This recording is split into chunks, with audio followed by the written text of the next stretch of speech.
February 19, 1945. Sergeant James Patterson crouched behind a jagged piece of volcanic rock on Iwo Jima, his hands gripping an M2 flamethrower that weighed 70 pounds and felt like it was getting heavier every second. 20 yards ahead, a Japanese bunker sat silent and dark, its gun ports watching the beach like dead eyes. And Patterson knew that inside that concrete tomb were soldiers who would rather die than surrender.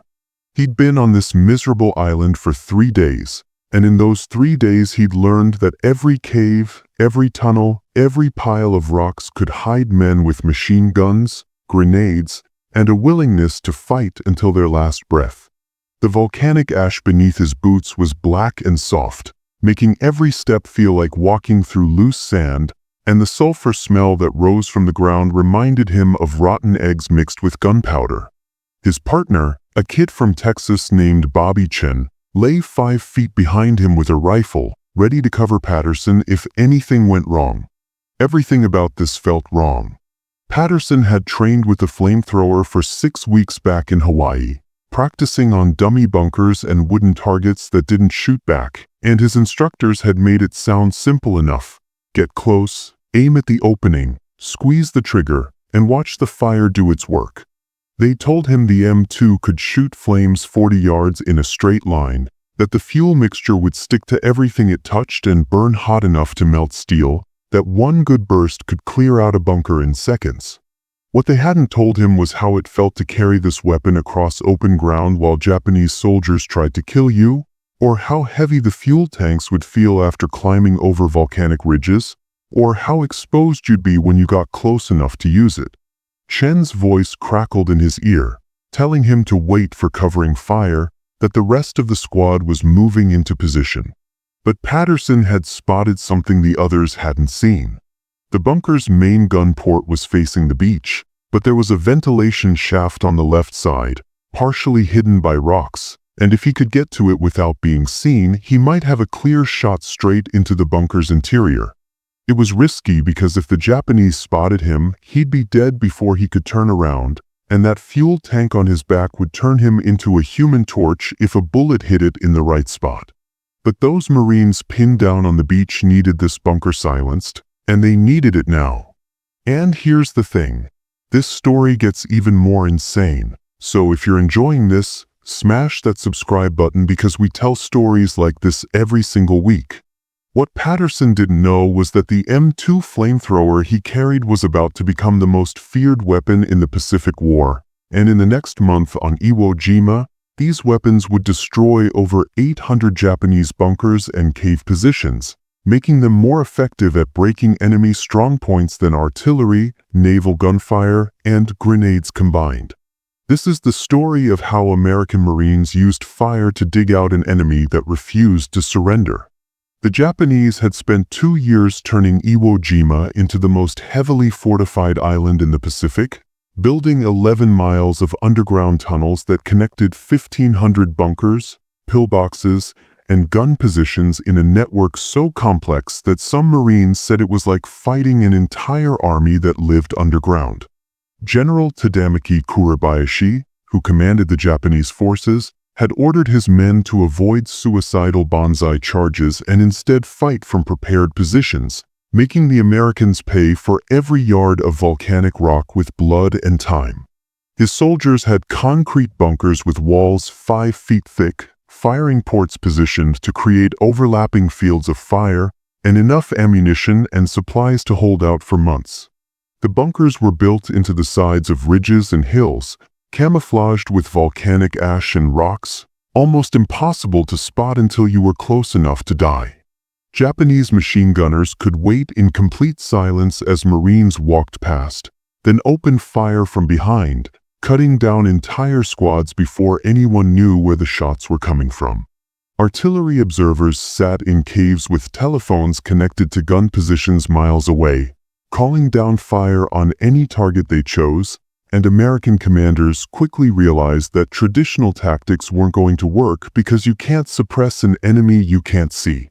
The M2 flamethrower had been around since 1943, But it wasn't until Iwo Jima that American commanders truly understood what it could do against fortified positions that seemed impossible to crack.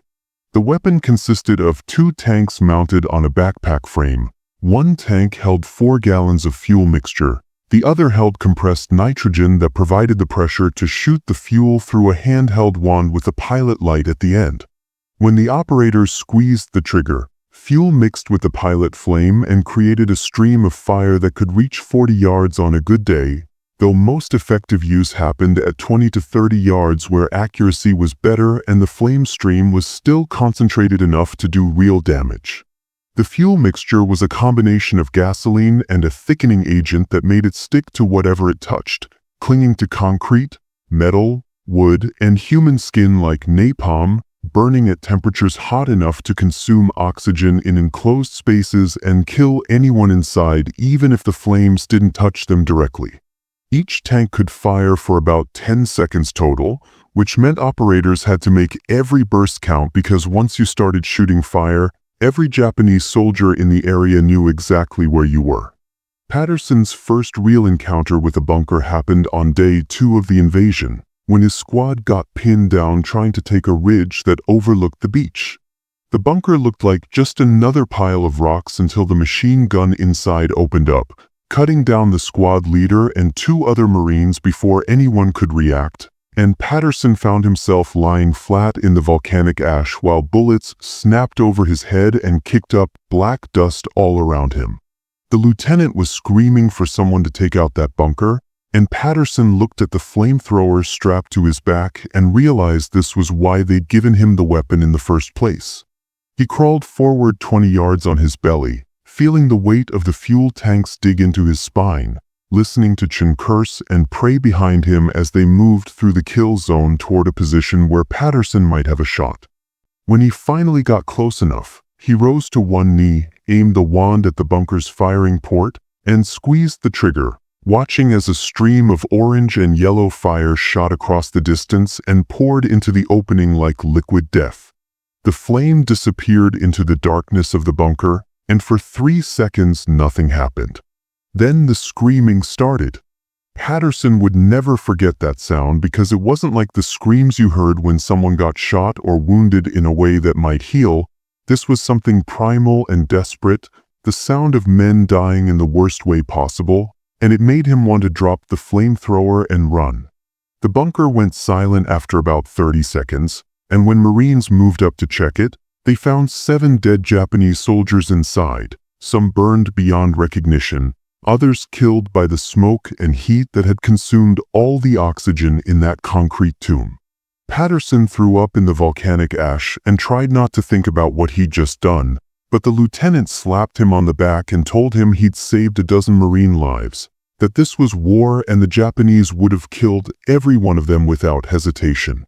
The word spread fast through the battalion that Patterson's flamethrower had taken out a bunker that artillery couldn't touch, and suddenly every squad wanted a flamethrower operator because these weapons could do what nothing else could.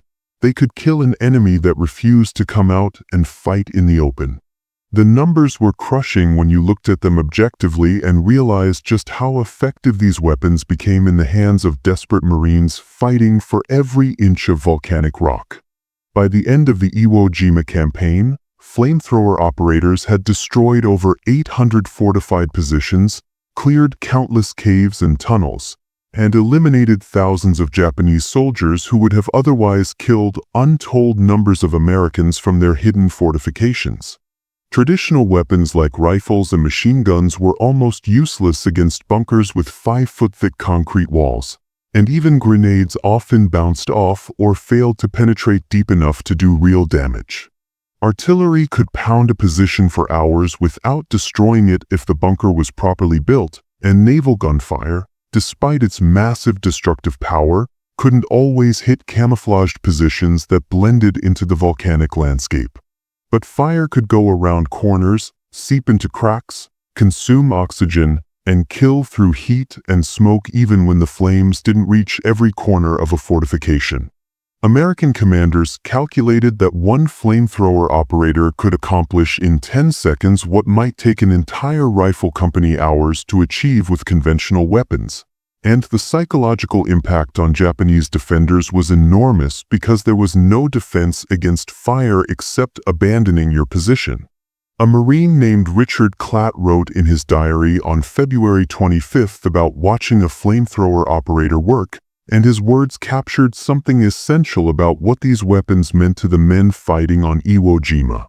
He wrote, "Today I saw a guy with a flamethrower take out 3 bunkers in 20 minutes.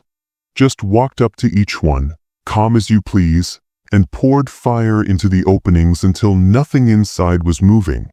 I don't know how he did it because every Jap on the island must have been shooting at him, but he just kept going, kept firing, kept killing them until the position was secure.